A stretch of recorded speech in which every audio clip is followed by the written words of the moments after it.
After traveling with my husband Caleb for almost 10 years and being in almost 40 countries, we have 15 ways that you can survive traveling together, 15 tips. So the most important one is our golden rule of hunger and needing to pee. If one of you has to pee or go to the bathroom or is hungry, you both agree to drop everything and remedy that situation right away. We've had so many fights just because someone needs to go to the bathroom or someone's cranky and hangry, and these basic needs are the most important thing to make sure that you meet for the best trip. Equally as important is number 2, don't get so busy that you enter the friend zone. We are so guilty of this. We pack our trip with so many things and we're all over the place, and we just are so tired by the end of the day that we have no time to connect with each other, and we end up just kind of feeling like we're two roommates on a trip taking pictures together, but there's no romance. Leave some downtime. We like to leave our evenings totally open so we can go to a cute cocktail bar, talk about our day, and really connect and make sure the trip is romantic as well as fun. Number 3 is to expect fights, and that's okay. You are going to be together all the time, which might be new for you. You're learning new things about each other, and you might just get on each other's nerves, but fights are better than just bottling it up and actually making the trip worse. So it's okay. It doesn't mean you're traveling bad. It just means you're really getting to know each other in a new way. Number 4 is to plan ahead, at least to start. Now that we've traveled a lot, we really don't plan our trips. We kind of just show up in a country and see what happens, but that's really stressful if you're new to traveling as a couple. So really making sure that you're planning some things. So one, that you're not wasting time researching things that you could actually be going and exploring. And so you're not gonna get mad at each other or fight because you're both kind of confused about what to do. So put that work in advance before you leave. And to piggyback on that, number 5 though, is to agree that if something that you've planned is extra awesome and you're having a way better time than you thought you were going to, ditch what's next on your itinerary and stay there. Like, just hang out where you're having a great time. Caleb and I have had the best memories from doing this, from ditching the plan and staying where something was unexpectedly awesome. And 6, if you don't travel the same way as each other, take turns planning days. Maybe one day, if one of you is more into art, you go to the museums. Maybe the next day you hang out at the beach or go on a food tour if you're more like into relaxing or a foodie.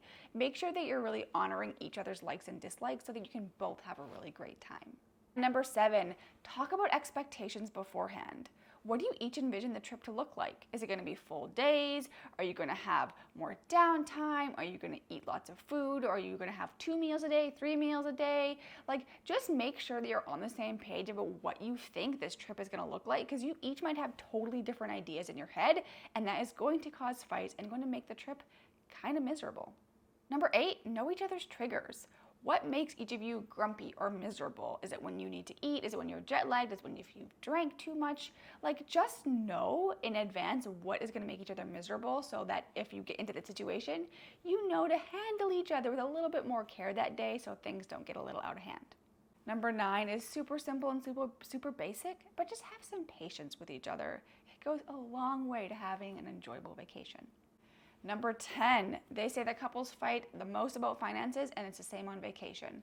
So set a budget beforehand and really decide where you're going to save. Like, for us, that's the hotels because we're never there really anyways, and where you're going to splurge. For us, that's food and cocktail bars. So you can kind of have a money plan going into it so you don't have these disagreements while you're actually on the trip. 11, put the phone away. Yes, take all the photos with it, but this is a time to really connect, and just scrolling or being so focused on trying to share the pics to Instagram is not going to allow you to have the most romantic vacation.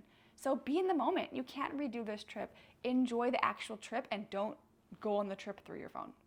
12, set a meetup place. We didn't know this, and then we went to Colmar in France at Christmas, which is crazy busy, so busy in fact that everyone pinging the cell towers makes you lose cell phone service, and it's so crowded with people that you're just like sardines. Caleb and I got separated. We couldn't find each other because there's so many people, and we couldn't call each other because all the cell towers were down because it was so darn busy. So if you go somewhere that is really crowded, try to pick a public kind of like place that you can each find without navigation that you can meet up if you get separated.